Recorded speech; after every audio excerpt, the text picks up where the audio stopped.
Welcome back. Please take your seats. Our next panel will focus on the digital revolution with the title Creative Disruption: How to Win the Digital Revolution. Let me introduce the moderator, Boris Kalnoky, Head of Media School at MCC.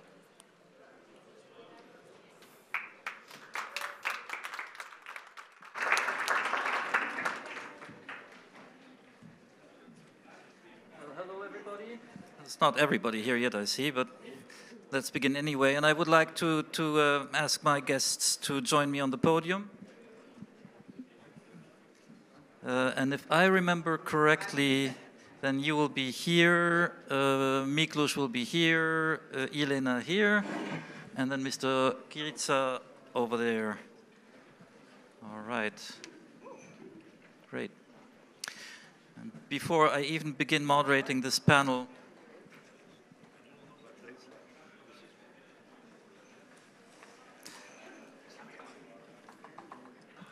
it got me thinking. On the previous panel, the question was asked, who will benefit from all these transformations in the media business? Will it be the left or the right? And that reminded me of the lecture we had yesterday with Ilan Greenfield from Geffen Publishing. And he gave a beautiful answer to that question. He said, as with every transformation on the media market, in the end, the best will be around, those who offer the best quality. I think that's the only answer we can give to that. So I'm Boris Kalnoky, Head of Media School at MCC. I come from journalism, and all the experts we have here on the podium don't. They are people who would hire journalists or organize their work, manage their work, make it possible for journalism to exist, and nowadays in the digital world we live in, offer the software solutions to make journalism the most visible possible. So I'm glad to have you all here. Let me introduce you briefly, maybe starting from one side to the other. So George Kirica, am I pronouncing your name correctly? And you're the Executive Director of the Romanian Association for Audiovisual Communications, but you also have a background in philosophy, I believe, reading your CV, so that's an interesting combination. With Reagan, you're a revolutionary, managing editor of Spiked magazine. You stand on the barricades and fight for freedom of expression and let everyone have their say, even if it doesn't suit the mainstream media. We have Elena Swierk. Am I pronouncing you correctly? What's your mother language, actually? French, Polish, what is it? Italian, okay. And you are a strategist at Piano Software Incorporated. You make it possible for media companies to be successful on the internet. And we have Miklós Vasily, who is the director of Hungarian TV station TV2, but you have been CEO of almost all of the big media companies in Hungary, the way I remember it, and you will be able to give some thoughts on all aspects of media from the business side. So, welcome back to those of you who came back. And let's begin with a very general thought. 65 million years ago, an asteroid struck the Earth and the dinosaurs died out. Mammals took over. And sometimes I think what's happening with the media market, with the advent of the internet, is something similar. The internet struck the media market like an asteroid, and who will survive? Let's start with you, Elena. Does this work? Yes. I think that those that would survive, as was mentioned earlier also in the previous talk, are those that are focusing for sure on content. So the ones that are providing quality content that is well researched and that provides information to the people that are looking for it. But of course, today, creating quality content, unfortunately, is not enough. On the internet, creating quality content and hoping for people to discover it by chance is not enough. So, of course, it needs to be combined with different tactics and different tools, I think, that would include some marketing, that would include social media, that would include, of course, word of mouth. And then once your platform has been discovered and has been established, this way you can work on retaining your clients through, well, your users and your readers through content, but also through different forms of engagement. There is so much media, so much information everywhere that it's easy to get lost in all of that. So I think that creating a habit would be really paramount for media to be successful, to be the point of reference, to create that sort of habitual coming back to your website in order to check the news, in order to understand a little bit more. If you're following, for instance, a specific writer, if you're interested in a specific topic, you could just Google the topic and read whatever you want to read. In order for users to come back specifically to your website, you really need to re-engage with them, remind them that you exist, remind them that of all the good work that you do, and continuing delivering that work. So I think it's really you need to create synergies between the content, the newsroom, but also the commercial side of things, and try to diversify also where the money is coming from. We were talking earlier about advertising and how that can be corrupting, and therefore moving towards a more subscription-based landscape really, in the end, would favor the readers, because they are funding their news sites that need to be less dependent on advertising and need to be less dependent on what the advertisers would like for you to present, and a little bit more free to really service your users and provide more personalized experiences as well. That's fascinating, because what you're saying is building loyalty, right? And, yes. and that is what the old media landscape was all about, really. I mean, people were loyal to one newspaper, and you say we've got to rebuild that in some way. Nowadays, it's called retention, probably. Yes. Okay, Mr. Kriza, your thoughts.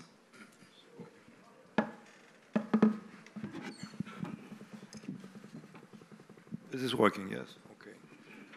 I have some thing right down here, but I will follow it just for a few minutes, not integral. And what I am looking to propose to you to have a breakdown of the theme of the opposition between reading culture and the digital revolution through a critique of what is meant by digital at the level of simple public opinion. And I evaluate this situation in the following manner. It seems that we have the answers, but we do not know which are the questions. Let me tell you that the term digital refers to the mathematical way of representing numbers, which facilitated the emergence of computers, numerical calculation units. And we have to have a specific remark that in French, the use of term numerical is, they use the term numérique en français, instead of digital. This is why they are more original, but this is a reality. It's about numbers. Digit itself, it's about also numbers, but more specifically denominated by the French in a very correct manner. So we must distinguish the digital universe, which is strictly a mathematical universe, from the universe of utilities made by the digital technology. And the reality is that at the level of public opinion, those who use those utilities offered by the technologies mistakenly believe that by simply using them, they are already in the digital world, despite the fact that this world is a mathematical world to which they have absolutely no access. At the same time, let's strongly rehabilitate the universe of writing. And I will quote Martin Heidegger that says that we see only things that we can name. But going beyond this statement, we can also have the reciprocal in the sense that in order to realize the naming, we must have the visibility of the writing. All our power of understanding is built in the space of reading on the written universe. So the space of writing is that construction of vision in which identity is no longer a basic element in the relationship with the world. Let me tell you that recent philosophy, I mean phenomenology, made a turn from overpassing the opposition between subject and object and dismantling the idea of identity and turning towards understanding of the world as being governed by a collective management of knowledge, of information, and at the same time, as Merleau-Ponty and Marc Richir more recently did, they see that there is a continuity between the identity of the self and the world. Actually, there is no difference, no barrier between the self and the world. And this is why, in that respect, we can, to the main values of the technology which are based in the science of mathematics and in cosmology, and we will detect there that the real problematic of the times we are living right now is that quantum theory, quantum gravity theory mostly, and mathematics, let me say that everything in cosmology cannot be explained except by imagining a mathematical language. Actually, there is no vision.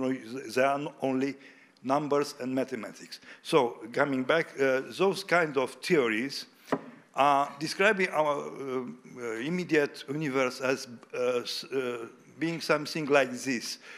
Due to the fact that we observed some very strange phenomenon in the universe, I mean black holes and entanglement, the phenomenon of entanglement, the main result of the cosmic theory, cosmology theory, is that we do have an experience in the living world of what is happening at the border of the universe, if there is one.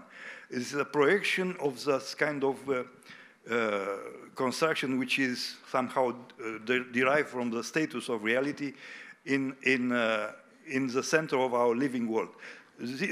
All those being said, of course, it's a kind of speculation, of course, I shall admit. We have to turn to the realm of press and understanding of media, having as a background the idea that if we want to discuss about digital, we have to switch between being a simple user of the digital technology, which is no longer differentiated as from the people living in the 19th century. They were using some other older technology, we are using some new technology, but we do not understand the world as it should be understood following those new tendencies I mentioned about in philosophy and in cosmology, based on mathematics mostly. And I will 30 seconds. Okay. 30 seconds. You can go on for another half a minute. So we have 30 seconds. You can imagine those 30 seconds in that image I projected to you, thinking of the border of the universe. So this is where the creativity of digital versus listening and understanding books should be installed. I mean, we have to change our vision on what is digital and to try to understand the knowledge which is behind this technology and live in the real world as according to that kind of technology. So it's an interesting thought. Thank you for that philosophical outlook. Let's try to understand the technical universe we operate in. Interesting thought. Now, Viv, the medium you represent, are you the equivalent of the small, nimble mammals that took over from the dinosaurs? Well, I do agree with you that it was an asteroid hit the internet. I think the promise of the internet is even more exciting than way back centuries ago with the religious scholars that translated the Bible into a country language like English because they thought the ordinary people should go directly to the Bible. Transformed democracy, our societies. Same with the printing press, transformed it. But I think the internet is even more exciting because it's the first time that it's promised to get rid of all the gatekeepers. And so even when Spiked, in 2000, we launched, and we were only online. So we said we are going to be a publication, a political publication, a current affairs magazine, but we're only going to be online. And everybody said, what are you talking about? That's mad. So we weren't the dinosaurs anyway, but we didn't even go through print. We went straight to the internet, and now look at us, and everybody's doing it. But I think what I want to start with, if I may, is to say that I don't think we can have this digital revolution unless we have a revolution of ideas. You won't be surprised with this, because I think that we won't be able to get rid of the gatekeepers unless we take very seriously the censorious culture that we live in, and it is everywhere on the internet. Sohrab Ahmari from the previous one can speak much more for this. The biggest example I can give is Twitter taking down New York Post, which is a American national, very reputable, taking down their Twitter accounts because they went live with the Hunter Biden story.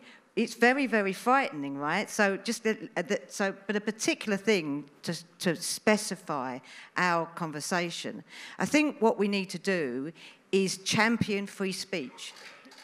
Free speech absolutist, no ifs, no buts. We have to say that all ideas are going to be on the table for anybody to have a look at.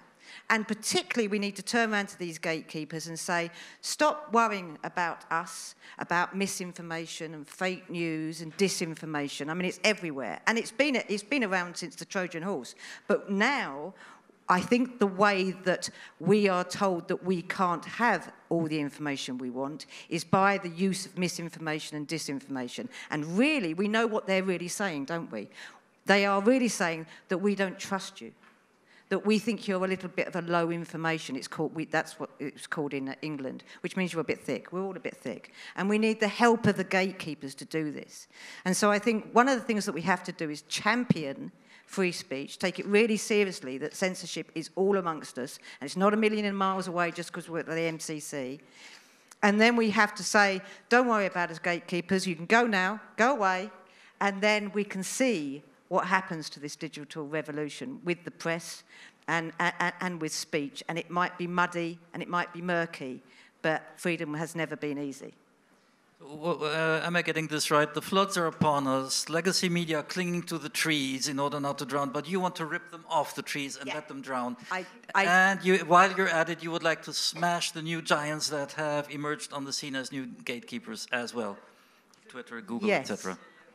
Yes, I mean, I'm not sure I would be that dramatic, Maurice, but hey, but I do think that the gatekeepers have had their day, and, I think the legacy, but they still don't get it. I mean, I go into meetings, and I won't name the kind of, the mainstream media in the UK, and they are belligerent, at least, or at worst, contemptuous of their readers, and that needs to stop now, and they need to know that they have to earn our trust, earn our respect, not the other way round. And is that a business model? Well, so Spiked, interestingly, we talked a lot about subscriptions. Spiked is free. Well, look, we will always be free. You can read us, you can watch us, you can listen to us. It's really important for us because what we want to do is we want to change the world as well as report on it.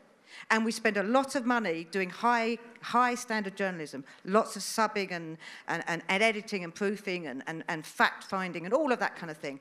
But we still earn, right? We still turn a profit enough to grow. Oh, that's what I wanted to hear. You turn a profit. Okay. Because we have people who donate to us. Okay. Even though they know we are free, and even though the majority of them say, I don't agree with everything Spike says, so but I want you around. Okay. Miklos, the question is really how to transform legacy media to enable them to survive in the new digital environment. And the other one is, if you want to be successful, start a fresh media outlet that is only digital. It's not burdened with all the printing house mess, etc. And you have been CEO of all kinds of companies that, you know, traditional media companies. You're now director of a TV channel, and you've also been CEO of internet-based companies. So you've experience in both exercises. Yeah, my experience is quite a lot based on the success of the digital era. So I do believe that, obviously I do agree with Viv and with Elena, and I do think that the old big media houses need to earn the trust of their readers. Obviously, there is the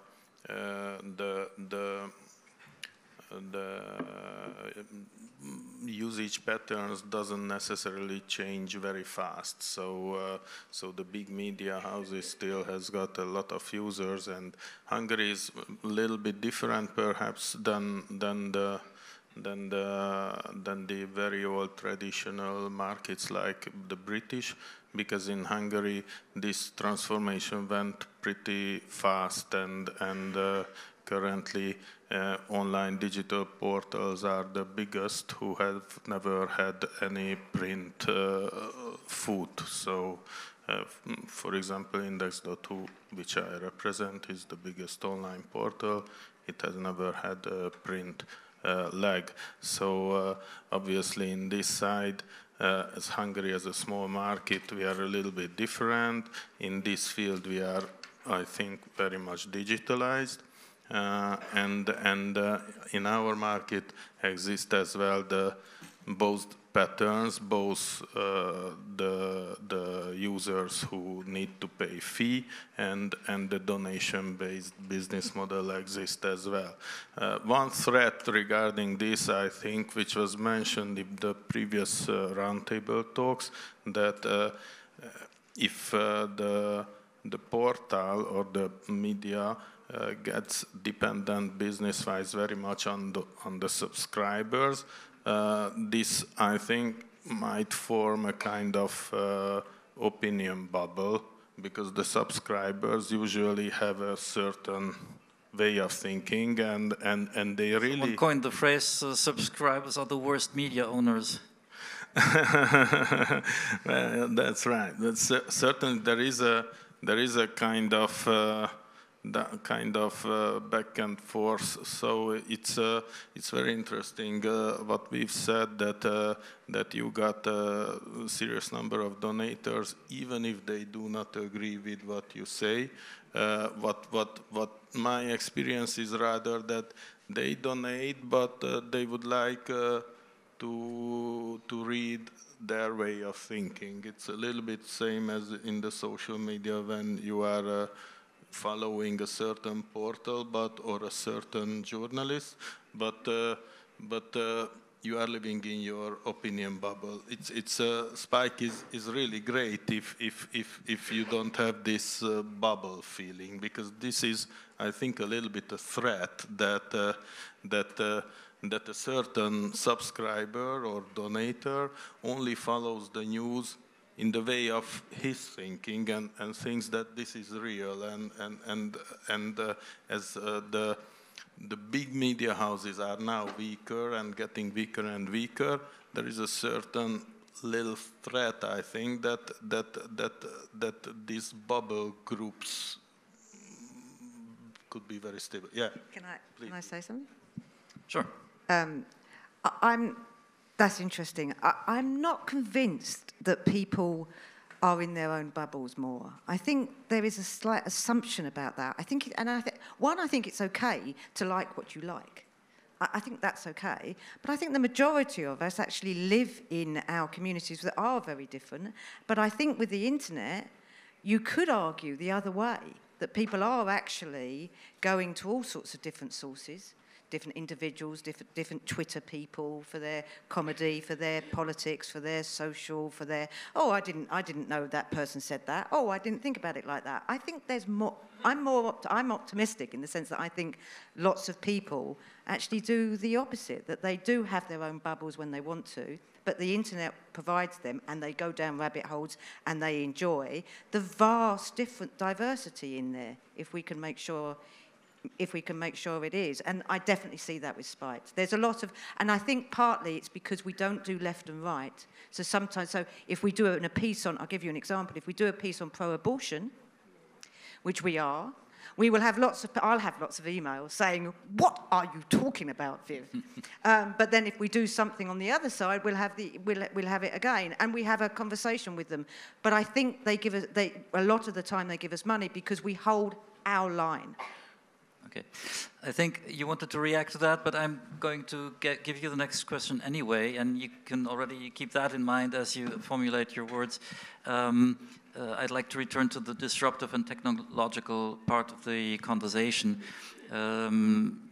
So yesterday we heard an interesting thought that music, books, and journalism will all be competing on the same platform in the future. Let's say Spotify. If a book is audio, you know, you can buy it on Spotify. Songs are there anyway, and you can listen to articles as well. So that's the emergence of a new platform with huge impact on the market.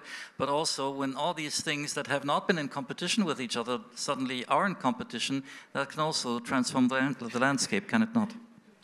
Yes, definitely, and that also links to what I was going to say anyways. I think that we have been talking today so far about adapting the classic media to digital, so working in a similar way a little bit, so still working on content, still doing articles, and still providing advertising and subscription for the whole thing, a little bit how we've been thinking about it so far for the classic media.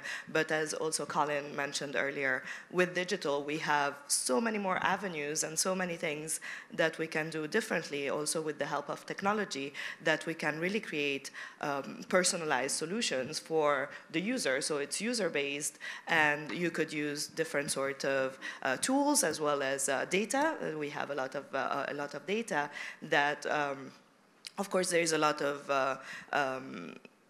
worry about your data and privacy and all of that, but with first-party data, for instance, so it's only your data, what you're doing with the website.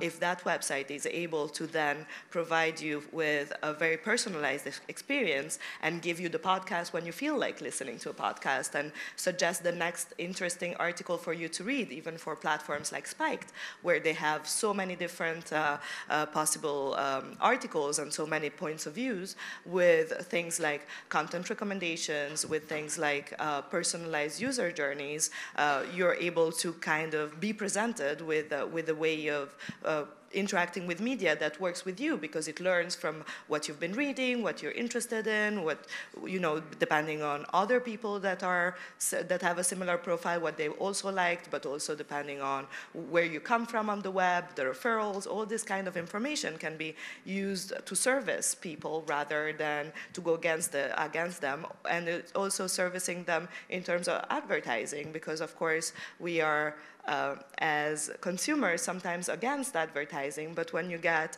an ad that is exactly what you were looking for, that's also kind of a service. Could be. Like, you mean beer? I know where to buy it anyway. At 5 o'clock at the end of your day, you get a nice beer coupon. Why not? But anyway, I mean, what you're saying now reminds me of the fact that Die Welt, where I used to work, they're experimenting with individual iterances of the web page. So if you and we go on the web page of Die Welt, for part of their subscribers, we will see a different web page. Yes. Miklos, as director of Index at the time, are you familiar with these kind of concepts? Would you say that will be defining for the future? Yes, of course, and especially in the advertising field, we do work with these technologies because we want to personalize the ads as much as possible, not to hurt the users, but rather trying to help them. So it's already existing in our company as well. Well, what I just said, that I saw some patterns when there are certain portals with with more relying on the subscription model, where they are kind of echoing and really strengthening a kind of opinion where these users feel safe. But that's the same in the social media, so it's nothing special. And really, they get their content what they want there. What I said, that this spike kind of way is really, I like it very much, and it's really great. You need a certain size in the market to be able to sustain that kind of model. George, here's a question for the philosopher. Yesterday, we heard from publisher Ilan Greenfield that in the future, artificial intelligence will play an increasing role in writing, not just journalistic content, but also books. And he added, it's not necessarily a bad thing. It can be very good. So the philosopher, please, your views on that. I mentioned yesterday that there is already a platform, a portal, which is providing any kind of text based on artificial intelligence. This is, of course, provocative, challenging. We'll see how will it work with our new environment I am proposing to think about. For instance, I would quote Pope John Paul II, which said, who said he was, of course, outside the digital era at that time. Unfortunately. But he said that we, in the modern era, we do too much appreciate the opinion. I will eventually make a risky affirmation statement here, but I think he is right, because this is what we see now on the social media environment. Everybody has the freedom of speech, but which is the value of the individual speech? This is a problem. And if we do not have the value of the content, which may come eventually from artificial intelligence, and if we cannot evaluate the value of the content and measure it somehow, probably we will be in the situation to assist how artificial intelligence is valuing its own products or our own products in the future, probably. So we do need to go beyond this kind of fragmentation and additional of zero value, which is now, as I said, the mainstream in social media. Viv, would you mind if next time I write for you, I have chatted GTP write it for me, and maybe you can edit it? No, I don't want you to do that. I want you to write for Spike to gain Boris. I mean, I think it's a way off. I kind of liked last night when Ilan, who was talking around publishing, said, actually, you know, if it's a good book, it's a good book. I'll publish it. I think there's something different about journalism. So you might be able to do a very quick, you might be able to make your research quick with AI. You know, you don't have a lot of time, Boris, but you want to write for Spike, so you want to quickly go there. But I will never trust any research result I get from artificial intelligence. I will still need to check every single fact in there. Exactly, or work with somebody who knows. Yeah, and also verifying, and verifying facts. You do have to interpret things as well. You know, there's not a neutrality here. And Spike is an opinion-based magazine, so no.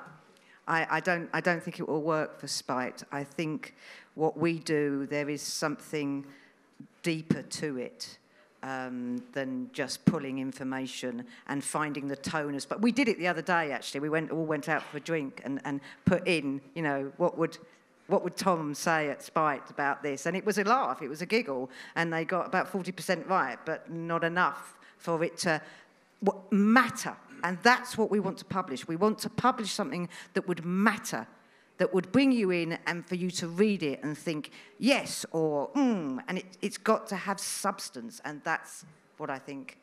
But still, People you know, think. it was a statement yesterday from Elon on how the market would evolve. It's important view, I think. What do you think? You're the expert on these kind of things. Is there anything to that? You know, in the future, artificial intelligence will, in fact, produce content that will be a significant part of the media market? I think it's still in its early iteration, so it makes sense for people to be a bit wary and worried for their jobs, but I think we still, of course, we still need the human touch, and part of the human touch is also to understand how to best take advantage of these tools. So perhaps AI is not the best tool to actually create new content in its current status. ChatGPT is not connected to the internet, so it only has historical data. It's not able to tell you what's happening right now, and it won't be able to tell you before other news writers have written the news. It will not be able to report on that before anyone else has written on it, because it learns from it. So perhaps AI is not the best to create fresh new content, but it could be used, for instance, to create your product descriptions. If you have an e-commerce website, that is kind of a daunting task. It doesn't need to be specific, like especially creative. It's a smaller pieces of work. So kind of understanding and using the tools in order to make your work easier. And all of the tools, I think, is the same. Understanding really the use of each one, how that can be an advantage, how can it make your work more efficient or more accurate, or you know, have the same amount of time to do more things, or do the same thing in less time for when it makes sense. And that is where the human comes and remains really, really important. Maybe the roles will change a little bit. You will have prompt writers, and you will have prompt editors, and you will have AI text editors. But those people, those roles will evolve, but will still be important. And I think it's important to make a distinction between what is creative and needs the human, and what can be automated for the best results in terms also of, interest to the public, but also interest to yourself in terms of... And I'm proud of all of you for your discipline in giving brief answers. Thank you very much. We're going into the last 10 minutes of our conversation, and Miklos, as director of TV2, classical TV station, TV channel, will you guys still be around in 10 years? You got Netflix? I get this question every conference that I attend. For years, for a lot of years, and we are still there. So what I see that, and really very glad that revenues and profits are growing, and perhaps it's a Hungarian phenomenon, but the TV viewership after COVID stayed at a higher level than it was before, and haven't get back yet. Perhaps the current crisis helps, so TV is always, so when you do not go to restaurants or anywhere else, you still watch TV. So linear TV is pretty strong in Hungary. If you were here, Balázs Orbán talked in his introductory speech about the Hungarian language and its unique, which is a help for us, to be honest, because in Hungary quite a lot of people doesn't really speak English, and Netflix is slow in providing Hungarian synchronization, but still. So to be honest, for the Hungarian linear TV, this really gives a certain time to live, but obviously people would turn away. But what is lucky for us that this is not only the language is unique, but we have a society which is pretty much unique. Our celebrities are celebrities here in Hungary. Nobody knows about them in England. So, but for the Hungarians, they are the important ones. So even if we make a silly show or a commercial TV show, let's put it in this way. I like that. and against it, in another TV channel, there is a blockbuster TV movie.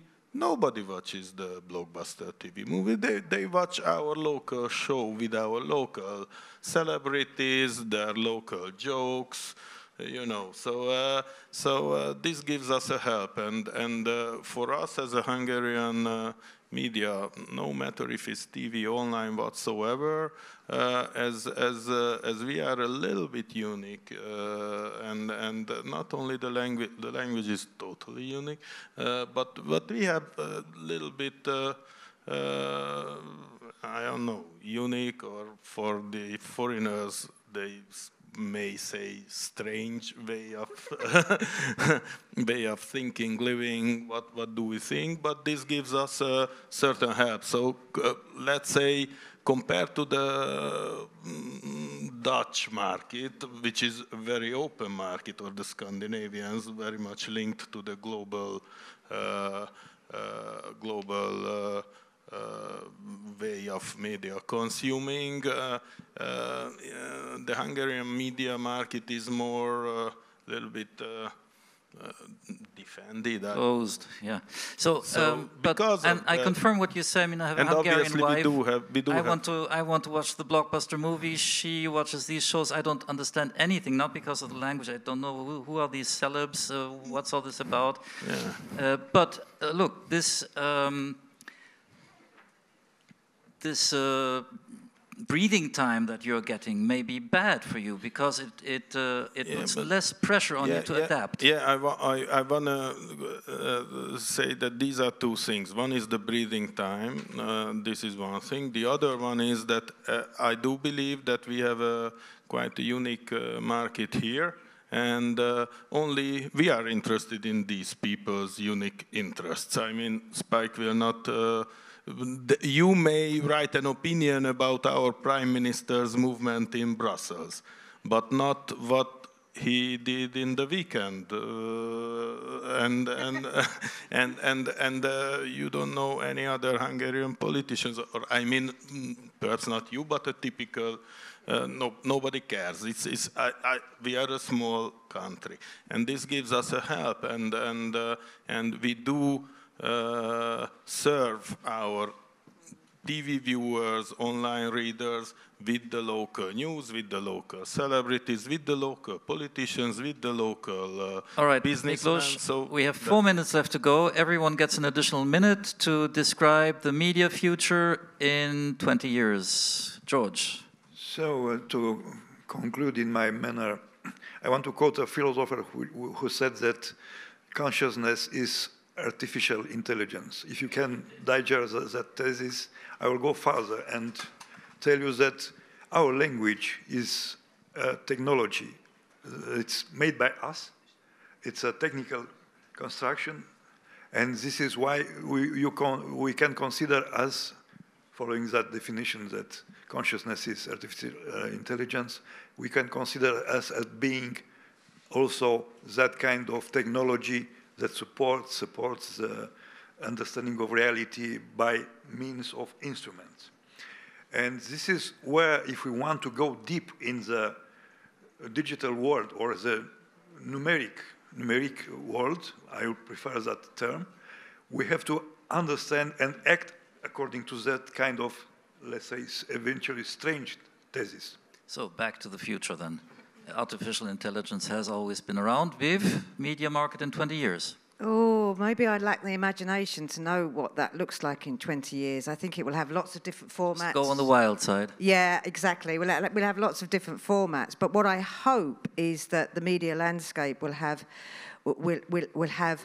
such a freedom about it that there's a public square that is so big and is mucky and raucous, but clever and thoughtful, so that we can really bring that everybody is using their mental muscle to reason and question and tolerate and judge, so that we are really living the best lives, as it were, that we really are creating. I like the idea of the AI doing all the dog's work. We are really creating a space where we all can create. All right. Elena, I know what's coming. It will be the age of the software wizards, and you will shape the market. You will be the boss. I agree with Viv, though. I think that technology will free some time for us to be more creative, and I think there's going to be things that we don't even think of or can imagine today in the way we interact with media, the formats, and the way the media is presented to us, because we will have so much less monkey work to do thanks to the technology, and more time to innovate on media platforms. Miklos. Yeah, I do agree with the ladies. I think the long tail will be very crowded, and it will be a very democratic field. And I really do hope that not at a global level, but in the Hungarian level, we will experience this the same, and we will thrive, I think, because of this. So I'm positive. I'm all excited now, yeah. Now comes the big challenge for me, because I am not seeing any questions here. Trying now. Oh, I never understand this. Magic. So, what have we here? The internet developed as the Wild West, yet gatekeepers emerged. Doesn't it mean that people have a need for gatekeepers, a need for checked and reliable information instead of zero rules? Viv, that's against you. I never said zero rules. One of the things that Spike does very well and is noted for is the high standards of our journalism. So if you were here in the first session, I'm with Saurabh, who basically said it's like the Substack is a really good.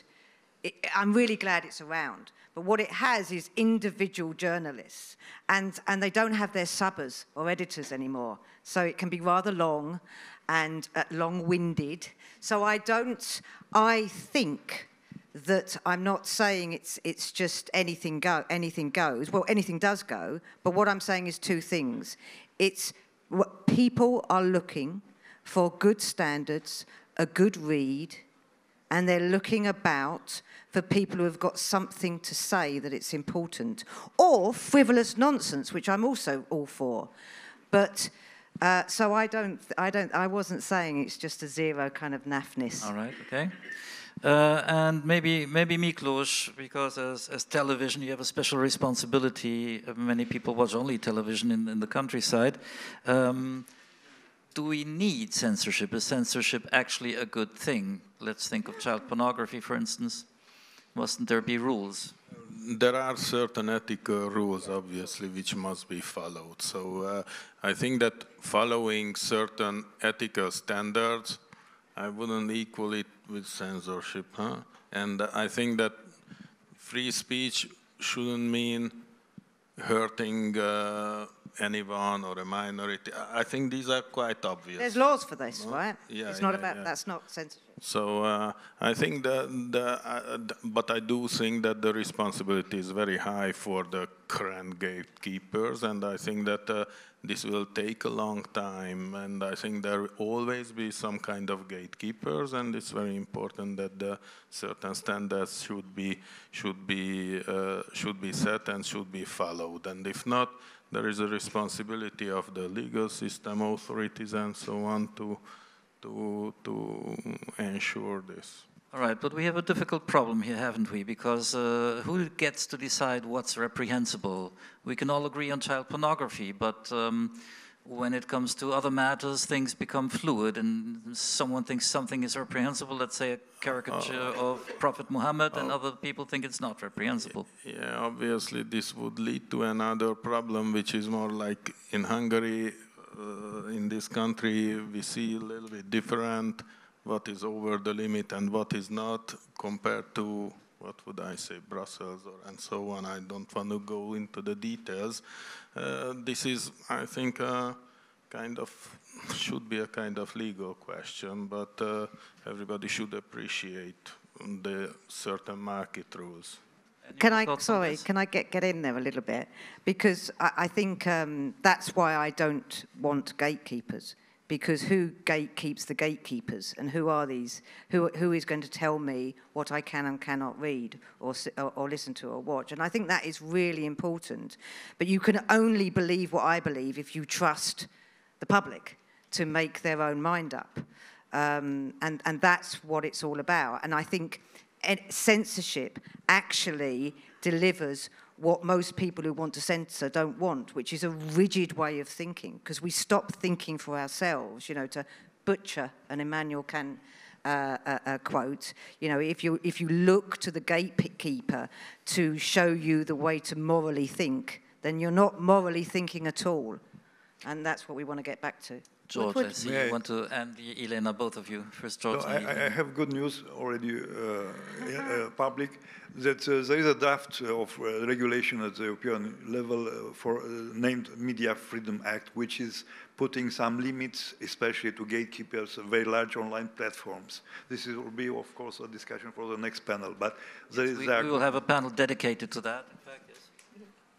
I actually had a question for him, if I could. I was thinking, without any censorship, do you think that trigger warnings, which have been a little bit more and more used lately, would that be a sort of approach where you would have an agreed list of possibly sensitive topics and kind of again, I think trigger warnings do the opposite of what they want to do. They want to sort of, you know, they want to say something's coming up, so think about it. But actually what you do is you stop thinking about it because you think it's a trigger warning, it's going to upset me. You know, so I don't think trigger warning. I think not that's with me. If there's a trigger warning, I want to look at it. Exactly. Yeah, exactly. Absolutely. Yeah. Spoken like a true journalist. Okay. No, really, this is a problem. The trigger warning is always a kind of, you know, trigger to watch it. And what I would like to mention just that what came to my mind is the child protection problem, where, so I don't think about the adults and things like that, but this child protection, that because of the internet, kids can find very easily content which are not for their age, and I think it's a challenge how to. That's for the parents, not for law. I mean, there is law there, and it should be, but that's for the parents. It's a complex problem. I wouldn't. Okay. That's the only part where I don't know, but kids. We have a question here which I will use as a springboard for a larger question. First, I read the question: do you think information provided by artificial intelligence is bound to replace our current ways of acquiring information through search engines? That's a question. I would like to enlarge that question and ask, how are all these technological changes, the changes in the way we acquire information, how will they change our societies? Mr. Philosopher, maybe you have a go at it. 2 minutes.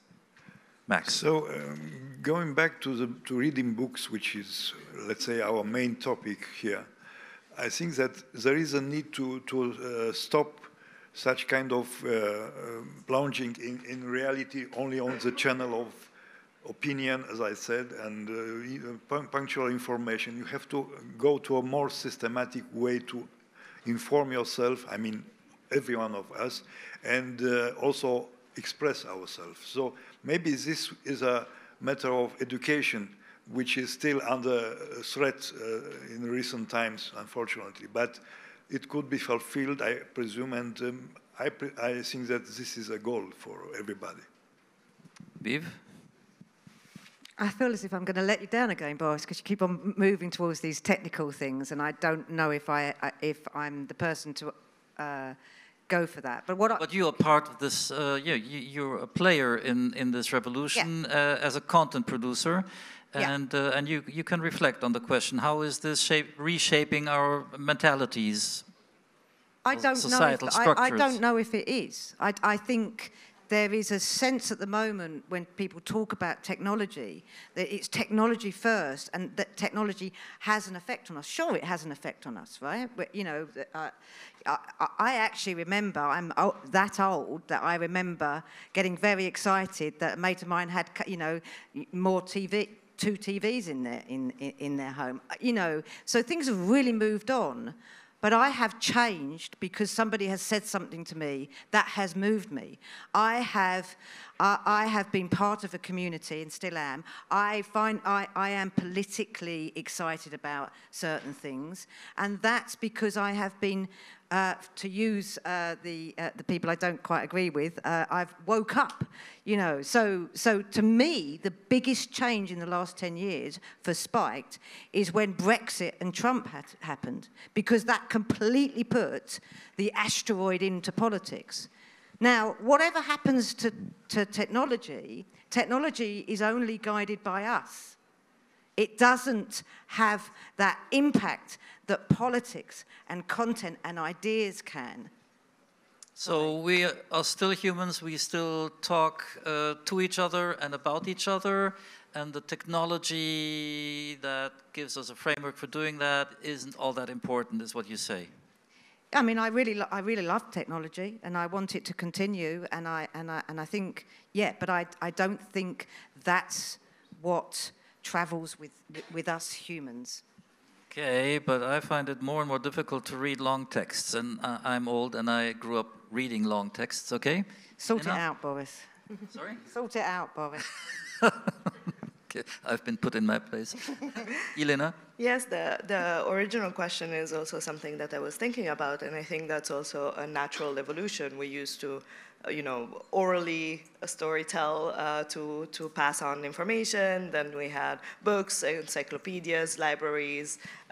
I was in between the two, so I have written papers by having to go to the library, doing my research, underlining text, and then on with other portals and Google. And I think that there is a possibility for AI to become, as we become also more literate on how to use AI, it will become a powerful tool to, again, save us some time. And I think humans create technology in order for technology in turn to service us. And so I think that it's really important to continue having that outlook of technology is there to provide a service to make life easier. If it does, if it doesn't, we don't have to use it. We're still luckily in charge of that. So kind of discern where it's useful and where it isn't. It's going to remain an important thing.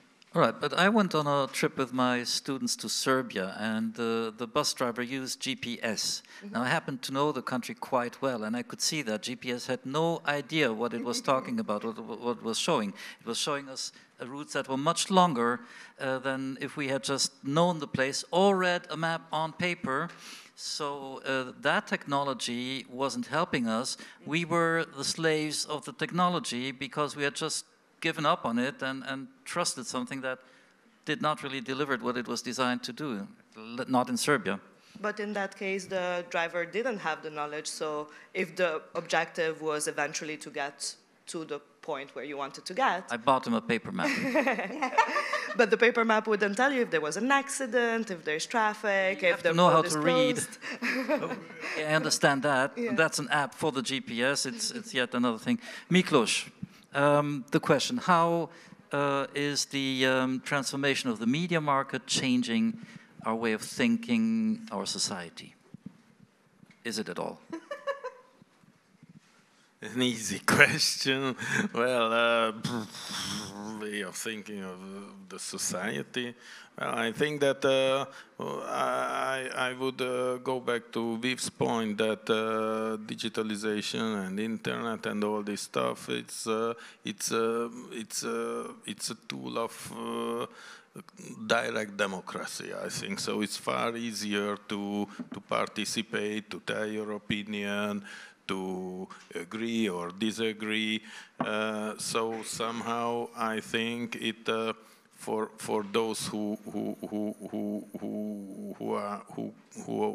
would like to be involved, it makes far easier life to be involved. So in a certain way, it I think strengthens the life of the society and to tell your opinion and so on.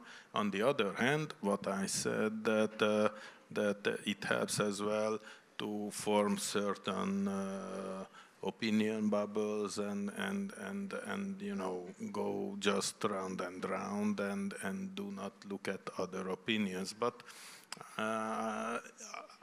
as the technology is a helpful tool, these things are more visible. This happened, I guess, before the internet as well, just it was not seen that strongly, because they just talked to each other and they were different part from my society group, and I have never had any info about them, and now I see, and perhaps I'm a little bit surprised, but it happened as well. It makes it far more visible, transparent, and but it's a good thing, I think, a good thing. Can I just say one little Go on, thing? Again, I think there's, you know, you said about I don't like to read long articles anymore, and I know that was a bit glib of you, but there is a kind of sense that, you know, when I'm in TV, they don't watch more than a minute.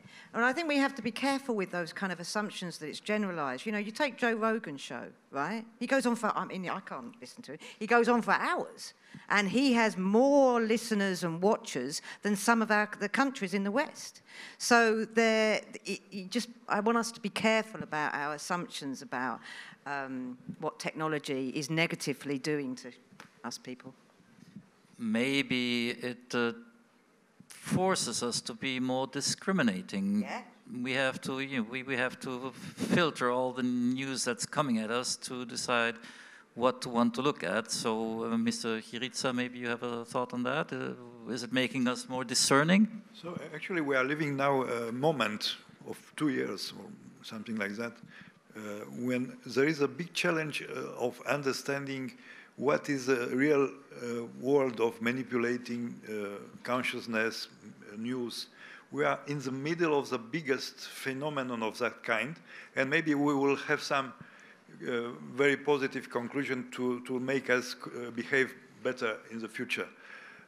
I don't want to interfere in politics, but for everybody it's obvious that this thing is happening hardly right now.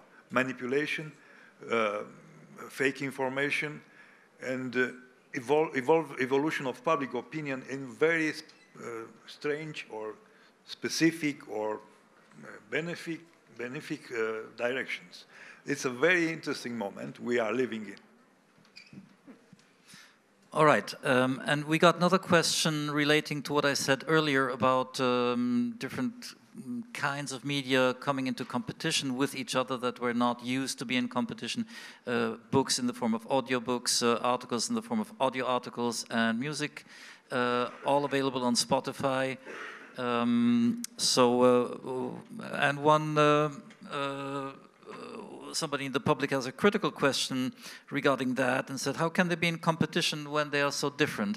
I mean, you're looking for music for different reasons than looking for books, so I suppose that's correct.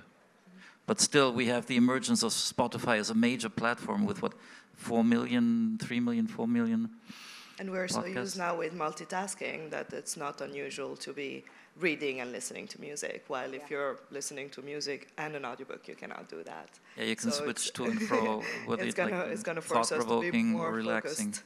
Yeah. All right, let's just have closing remarks by each of you, 1 minute, and then we're done. Mr. Chiritsa, maybe. So we have to be more accurate in understanding what is obvious.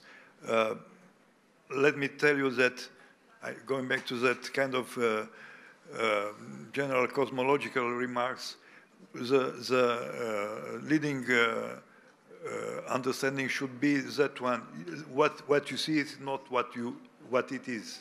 This is a rule right now in high, let's say, high science developments. We have to apply this in current life and social life. What you see is not what it is. All right, Viv, closing remarks, 1 minute. Read Spike, spike-online.com. It's free. And tell us what you think.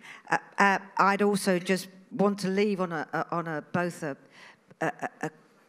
a cautionary note about the censorious culture. I really meant it, and I think we all have to be brave, really brave right now, and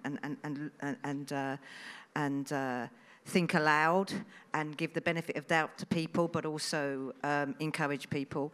But I am optimistic, very optimistic about the media. I think more the merrier.